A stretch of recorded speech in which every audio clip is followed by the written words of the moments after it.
aqui do nosso A Bíblia Sem Mistérios, e hoje nós vamos falar sobre o capítulo 8 do Evangelho segundo São Mateus. O capítulo 8 é o início efetivo do ministério de Jesus, onde Jesus começa a realizar uma série de milagres. Ele sai da primeira parte doutrinária, da primeira parte do seu ministério, que consiste principalmente no Sermão do Monte. Primeiro, as preparações na sequência, no capítulo 3, o seu batismo, no capítulo 4, a tentação, no capítulo 5, ele já começa, no capítulo 4, depois da tentação, ele já começa a pregação. No capítulo 5, então ele já tem uma pregação mais efetiva. No capítulo 6, a continuidade, 6 e 7, 5, 6 e 7 é o Sermão do Monte, que é a parte doutrinária, a parte que o embasamento teórico, o embasamento teológico, vamos dizer assim, da ação de Cristo, onde ele prepara a população de maneira teórica por aquilo que ele vai fazer na prática. E aí ele começa esse capítulo 8, a Bíblia fala que justamente saindo do monte, ele sai dali do monte e vem uma grande multidão atrás dele, vem um número infindável de pessoas que ele alcançou sem nenhum aparato tecnológico. Hoje nós temos diversos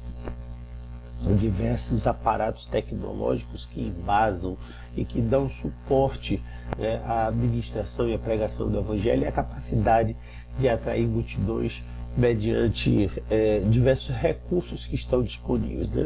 Então, esses recursos dados no século XX e XXI, se Jesus estivesse na época, talvez a abrangência dele fosse muito maior. Mas ele já abrangia uma grande multidão, utilizando apenas como grande recurso a sua própria voz e os poderes que estavam inseridos na sua vida, os poderes que são inerentes à fé, que nós vamos ver ainda nesse capítulo como é que acontecia. Lendo o texto, versículo 1 diz assim: quando ele desceu do monte, grandes multidões o seguiram. E até então essas multidões que o seguiram era baseado no seu discurso, era baseado naquilo que ele falava. Mas então começam a chegar as pessoas com os problemas para serem curados. O primeiro a chegar é um leproso. Nós vamos ler aqui do capítulo 2 ao 4, alguns fatos interessantes, porque Jesus Cristo ele sempre vai trabalhar dentro daquilo que era inerente à época. Versículo 2 ao 4 diz assim: um leproso, aproximando-se, adorou de joelhos e disse: Senhor, se quiseres, pode purificar-me. Jesus estendeu a mão e tocou nele e disse: quero, seja purificado. Imediatamente ele foi purificado de lepra. Em seguida Jesus lhe disse: olhe, não conte isso a ninguém, mas vá mostrar-se aos sacerdotes e apresente a oferta que Moisés ordenou para que sirva de testemunho. A observação importante é o que Jesus fala. Jesus diz que manda um leproso procurar o sacerdote. Olha, observe aqui nessa passagem. Ele estendeu a mão e tocou e disse: quero. Aqui tem uma questão: se quiseres, podes purificar-me. Essa pergunta foi uma pergunta que o leproso fez a Jesus Cristo. E aqui a resposta de Cristo é a resposta que Deus sempre dá para a gente. Deus ele quer sempre curar-nos. Deus ele quer sempre tratar-nos. Deus ele quer sempre trazer a resposta de vitória para as nossas vidas. Então ele quer sempre o nosso bem. É o primeiro passo. O segundo é o que Jesus fala para o leproso aqui, quando ele diz: Jesus lhe disse: olhe, não conte isso a ninguém, mas vá mostrar-se ao sacerdote e apresente a oferta que Moisés ordenou para que sirva de testemunho. Observe que Jesus ele não tinha intenção de fazer propaganda em cima do seu próprio nome. Ele disse: não conte isso a ninguém. O que Jesus queria, na verdade, é que os homens, e até hoje essa é a mesma vontade, se acheguem a Deus da forma como Deus estabelece. Naquela época, o que era estabelecido, Jesus ainda estava no processo da construção doutrinária, e ainda assim havia uma legislação, como existe até hoje, específica para os judeus. Ele diz o seguinte: manda o leproso procurar o sacerdote para fazer a oferta que Moisés ordenou. Isso está escrito lá no livro de Levítico. Então, a intenção de Cristo, desde o início, nunca foi que romper com estrutura religiosa ou criar nenhum tipo de religião. A intenção de Cristo sempre foi trazer, aproximar, reaproximar o homem de Deus, né? Então, esse é o primeiro detalhe importante que nós vemos já na doutrina prática de Cristo, ou seja, no ministério prático de Jesus. Na sua caminhada, ele chega a Cafarnaum. Cafarnaum era a terra onde Jesus realmente residia, onde ele passava a maior parte do tempo quando ele não estava no ministério. Nós vamos ver que, inclusive, ali onde ele estabelecia-se residencialmente. E a Bíblia fala que, entrando Jesus em Cafarnaum, dirigiu-se a ele um centurião pedindo-lhe ajuda. A fama de Cristo já havia se espalhado de tal maneira e de forma tão rápida que um centurião especificamente procurou Jesus e lhe pediu ajuda. E o que era um centurião? O que era um centurião? Um centurião era um oficial responsável por comandar uma centúria equivale a 100 homens, dando ordens que deveriam ser prontamente obedecidas pelos homens que lideravam, inclusive na rápida execução de qualquer formação militar. E ele era encarregado de disciplina, de instrução e de legião. O centurião seria o equivalente ao posto de um capitão na hierarquia militar de um exército de qualquer país. Então ele era um homem importante. O centurião, na verdade, eram 100 tropas. Então ele era um homem extremamente importante, extremamente poderoso e de uma autoridade muito grande. Ele tinha um controle estratégico disciplinar do exército, de uma parte, de uma grande parcela do exército, de uma equipe que era responsável, inclusive, pelo poderio bélico de Roma, e do domínio que Roma exercia sobre toda aquela região da época. Naquela passagem são ensinados uma série de princípios importantes. Mateus capítulo 8, de 6 a 13, nós vamos ler e depois vamos voltar ali para os princípios, que disse assim: e disse o Senhor, Senhor, meu servo está em casa, paralítico em terrível sofrimento. Jesus lhe disse: eu irei curá-lo. E respondeu o centurião: Senhor, não mereço receber-te debaixo do meu teto, mas dize apenas uma palavra e o meu servo será curado, pois eu também sou homem sujeito à autoridade, e com soldados sob meu comando. Digo a um: vá, e ele vai, e a outro: venha, e ele vem. Digo a meu servo: faça isto, e ele faz. Ao ouvir isto, Jesus admirou-se e disse aos que o seguiam: digo-lhes a verdade, não encontrei em Israel ninguém com tamanha fé. E eu lhes digo: muitos virão do Oriente e do Ocidente e se sentarão à mesa com Abraão, Isaque e Jacó no reino dos céus. Mas os súditos do reino serão lançados para fora, nas trevas, onde haverá choro e ranger de dentes.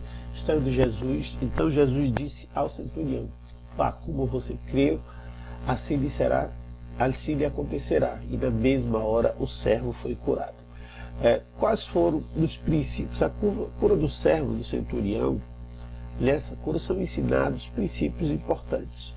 Primeiro princípio, de autoridade espiritual. Aquele princípio que o centurião reconhece em Cristo autoridade espiritual fundamentada na autoridade que ele tem. A Bíblia fala que o mundo físico ele é uma caricatura do mundo espiritual. Então aquilo que funciona aqui nessa terra, no mundo físico de uma forma, no mundo espiritual funciona com mais perfeição ainda. E por isso ele disse: o senhor não precisa ir lá, basta que o senhor dê uma ordem. O segundo princípio da autoridade física que a gente acabou de falar. E o terceiro princípio da fé, que é necessário que haja fé para que haja a relação, o acontecimento do milagre, o acontecimento dos processos sobrenaturais que existem na palavra de Deus. Eu não quero dizer aqui que a existência de Deus dependa da fé, ou o milagre dependa exclusivamente da fé de um homem, de jeito nenhum. Mas na Bíblia se ensina o princípio da fé como um princípio basilar para você viabilizar a ação de Deus em algum aspecto da sua vida, em algum aspecto principalmente que esteja fora do seu controle, que é aquilo que pode ser denominado como milagre. Logo depois que Jesus sai dali, ele vai até a casa de Pedro, e acontece um fato interessante, que é o que nós vamos ler, que está escrito no versículo 14 e o 15. Diz assim, ó, entrando Jesus na casa de Pedro, viu a sogra deste na cama com febre. Tomando-a pela mão, a febre a deixou e ela se levantou e começou a servi-lo. Eu quero chamar a atenção aqui de três aspectos importantíssimos dessa pequena passagem, né? Um aspecto contextual e dois aspectos que estão mais relacionados com o relacionamento nosso com Jesus. O aspecto contextual é o uso da palavra sogra na vida de Pedro, o que denota que Pedro tinha como estado civil casamento. Pedro era casado. Apesar de não ouvirmos em nenhum trecho da Bíblia o nome da esposa de Pedro, e é possível que além de casado ele tivesse filhos também. Também não é relatado isso na Bíblia.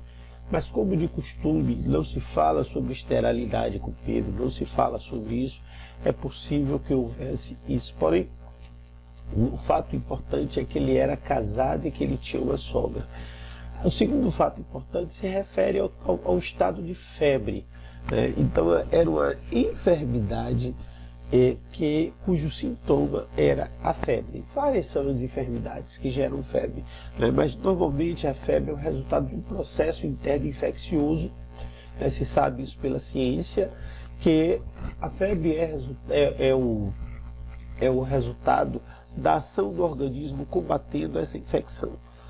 Então isso aquece o corpo e faz com que gere esse aumento de temperatura. Portanto, a gente vê aqui que Cristo ele não cura somente processos complexos, com processos nos quais não se tinha cura. Porque uma febre pode ser combatido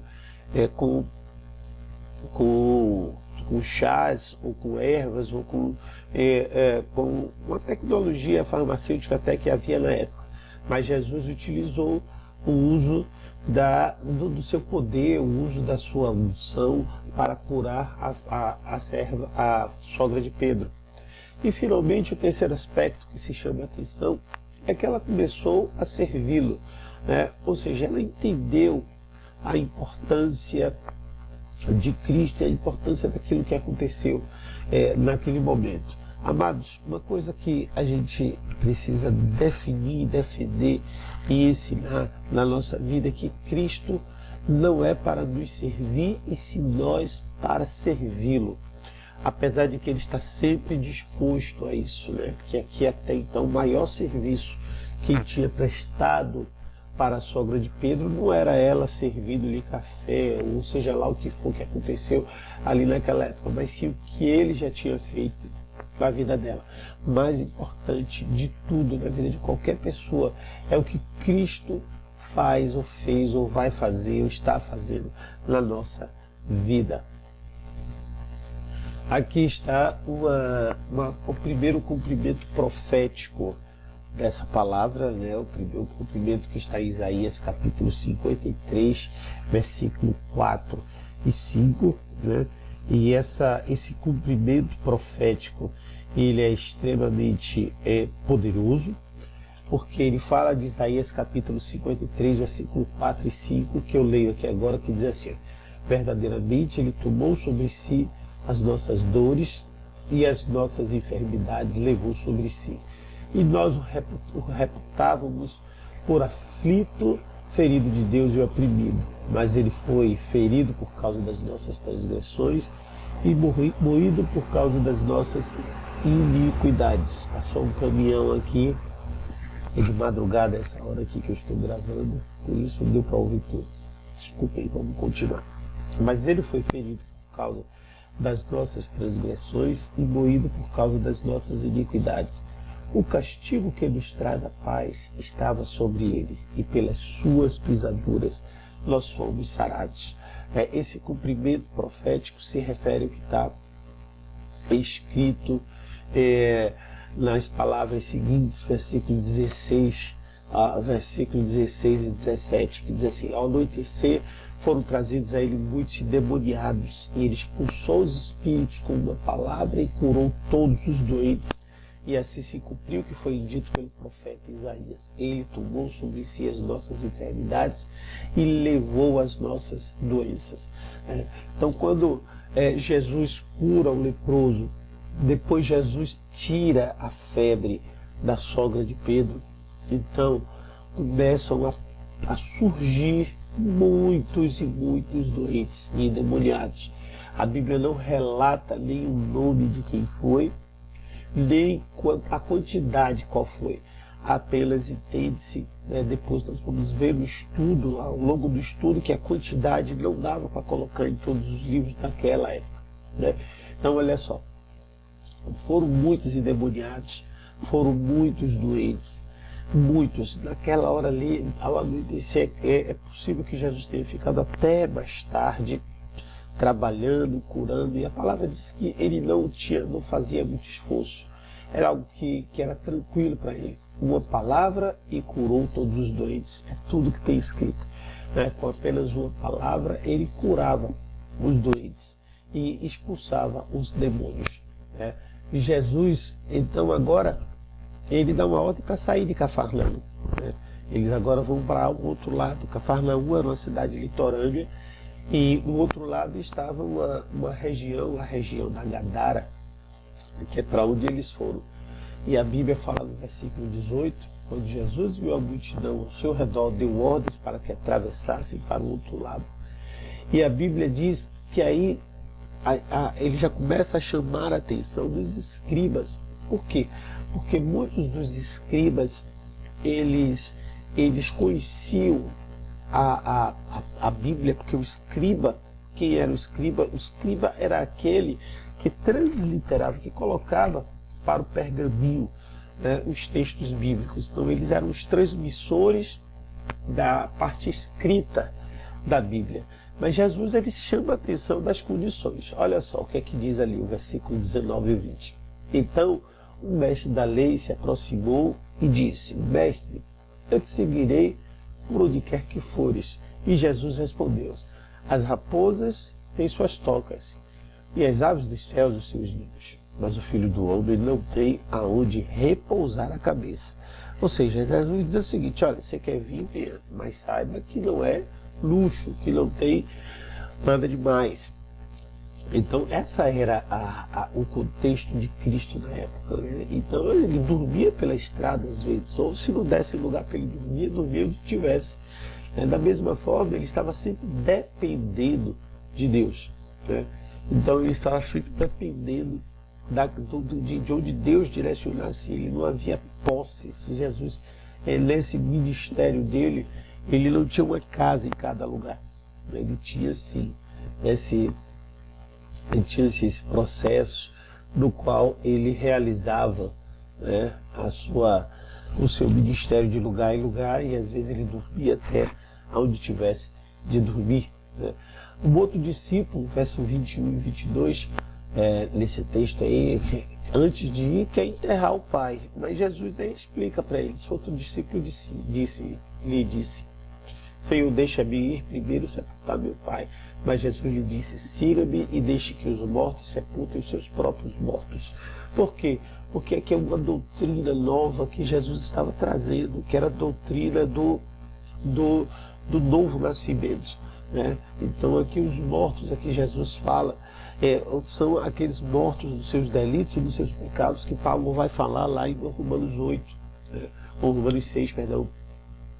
E aqui Paulo, e aqui Jesus já começa a delinear essa doutrina, esse ensino, né, para esse homem, que trazendo para ele, diz: olha, agora me seguir uma vida nova, então deixa quem está na sua vida antiga, que viva e que resolva a sua vida por lá, né? Aí você vê agora o evento da grande tempestade. De fato, eles entram no barco, historicamente falando, né, a sequência, enquanto até então Jesus ele não tinha entrado no barco, ele tinha dado a ordem, mas vieram o escriba e vieram esse jovem, né, para poder passar para ele, e Jesus passa a condição, e aí vem o primeiro desafio natural de Jesus, ou seja, onde ali ele demonstra o seu controle sobre a natureza, o seu poder superior de controle da própria natureza, que é o que acontece o seguinte: durante essa viagem até o seu próximo destino, nós vamos ver que é a terra de Gadara, acontece esse fato. São 4 versículos, nós vamos ler esses versículos. Entrando ele no barco, seus discípulos o seguiram. De repente, uma violenta tempestade abateu-se sobre o mar, de forma que as ondas inundavam o barco. Jesus, porém, dormia tranquilo. Os discípulos foram acordá-lo clamando: Senhor, salva-nos, vamos morrer. Ele perguntou: por que vocês estão com medo? Tanto medo, homens de pequena fé. Então ele se levantou, repreendeu os ventos do mar e fez-se a completa bonança. Os homens ficaram perplexos e perguntaram: quem é este que até os ventos e o mar lhe obedecem? Esse texto ele relata um aspecto que é fundamental, que é justamente a ação de Cristo sobre a natureza. Mas ele chama a atenção de um princípio que já foi dado no início do texto, né? Já foi dado lá no momento da cura do servo do centurião, né? Então a Bíblia fala que quando eles estavam no barco, foi uma tempestade muito violenta e Jesus estava dormindo, né?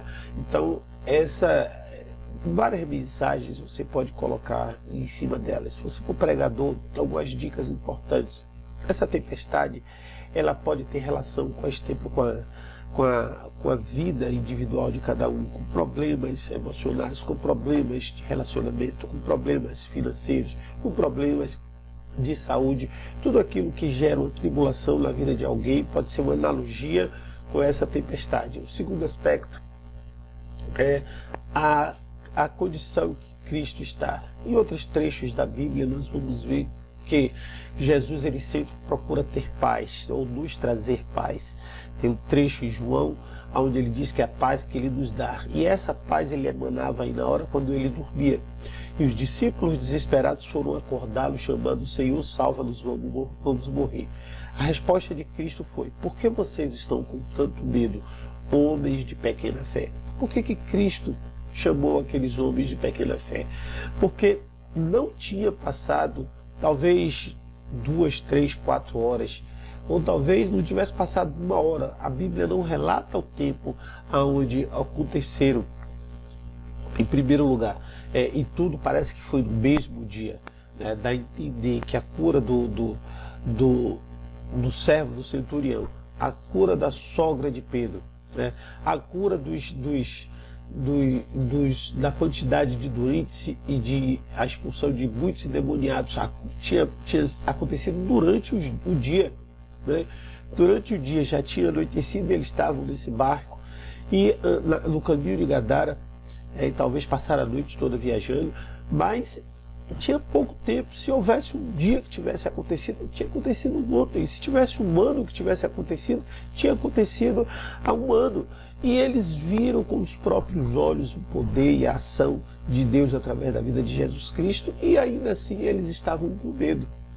E Jesus então, mais uma vez, demonstra com o poder, né, e repreende totalmente os ventos do mar, e aí acaba, né? E a Bíblia fala que os homens ficaram perplexos, né? Na verdade, eles ficaram espantados com aquilo que viram, e perguntam: quem é este que até os ventos e o mar lhe obedecem, né? Então aí Jesus agora ele chega na província dos Gadarenos, né, ou na terra da Gadara, e lá ele expulsa uma legião de demônios de 2 homens. nessa passagem, no livro de Mateus, traz dois homens. Está no versículo 28 e no versículo 29. E a Bíblia diz assim, ó, quando ele chegou ao outro lado, a região dos Gadarenos, foram ao seu encontro 2 endemoniados que vinham dos sepulcros. Eles eram tão violentos que ninguém podia passar por aquele caminho. Então eles gritaram, que querem conosco, Filho de Deus? Vieste aqui para nos atormentar antes do devido tempo? Então, ó, o texto fala que nessa região da Gadara, onde estavam os gadarenos, foram ao seu encontro 2 endemoniados que vinham dos sepulcros, ou seja, eles moravam no cemitério. Eles estavam ali no cemitério. Então a região que eles habitavam era o cemitério, porque eles estavam cheios de espírito imundo. E a Bíblia fala que eles eram tão violentos que ninguém podia passar por aquele caminho.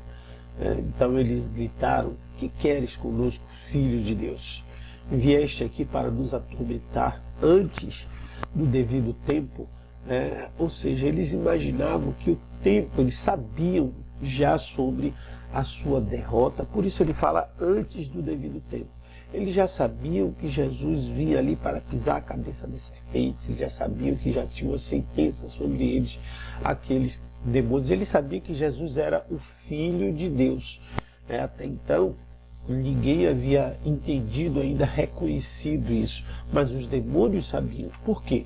Porque os demônios já viviam com Deus antes de serem expulsos de lá, eles e Satanás. Então esse reconhecimento aí é o reconhecimento de que já sabiam que havia uma sentença, que havia um tempo devido para eles, que a Bíblia já está escrita esse tempo até o Apocalipse, nós vamos estudar isso. E a Bíblia fala que por conta disso eles gritaram desesperados. A atitude deles era tão grave, eles tinham um endemoniamento tão grande que ninguém podia nem passar por aquele caminho, nem passar, porque eles agrediam de forma terrível e violenta. E Jesus então expulsa aqueles demônios, são enviados para os porcos. Algumas pessoas não comem porcos hoje, baseado na lei judaica. Nós já vimos no Antigo Testamento, lá no livro de Noé, no livro de Gênesis, que Noé, Deus já libera todos os alimentos, e os judeus voltam com uma lei alimentar somente no livro de Levítico. Isso é carregado até hoje, e outras pessoas utilizam essa doutrina, que para mim é equivocada, pelo fato dos demônios terem sido enviados para os porcos. Vamos ler o versículo, deixa eu voltar aqui, que diz assim, a certa distância deles estava passando uma grande manada de porcos. Os demônios imploravam a Jesus, se nos expulsas, manda-nos entrar naquela manada de porcos. Ele lhes disse, vão. E eles saíram e entraram nos porcos, e toda a manada atirou-se precipício abaixo em direção ao mar e morreu afogada. Então ali há um desespero dos demônios quando eles viram que ia ser expulso daquele corpo, porque o demônio precisa de um corpo. O demônio ele necessita, por isso que existe o endemoniamento, a possessão demoníaca. Os demônios precisam de corpos para poder manifestar-se, para poder efetuarem as suas obras, a sua obra. E a Bíblia fala que eles pediram para entrar nos porcos. Isso não quer dizer que todos os porcos são endemoniados, mas foi para entrar naquela manada de porcos. E Jesus disse, vão, deu a ordem, eles saíram e entraram naqueles porcos e atiraram o precipício abaixo. Isso não foi recebido muito bem pelas pessoas. Eu já expliquei porque os demônios precisaram ir para os porcos, porque eles precisam de um corpo. Demônios são entidades espirituais, eles precisam de um corpo. E a população da cidade pede a saída de Jesus. É a primeira vez que Jesus é incompreendido, justamente por conta daqueles porcos ali, porque é como se ele tivesse perdido parte do alimento. E a Bíblia diz, os que cuidavam dos porcos fugiram, foram à cidade e contaram tudo, inclusive o que aconteceu aos endemoniados. Toda a cidade saiu ao encontro de Jesus, e quando o viram, suplicaram-lhe que saísse do território deles. Muitos não querem a Jesus. Muitos rejeitam a Jesus, mesmo sabendo que Jesus é bom o tempo todo. Muitos rejeitam a Jesus, mesmo sabendo que Jesus sempre traz coisas boas para as nossas vidas. E era o caso da cidade de Gadara, onde Cristo, apesar de ter livrado eles daqueles dois homens extremamente violentos, eles preferiram que Jesus saísse da sua cidade. E assim nós terminamos o capítulo 8 do livro de Mateus, do Evangelho de Mateus. E nós vamos estudar depois o capítulo 9, onde nós já vamos ver o desenvolvimento do ministério de Jesus de uma forma mais plena. Amém? Então que Deus abençoe no nome de Jesus.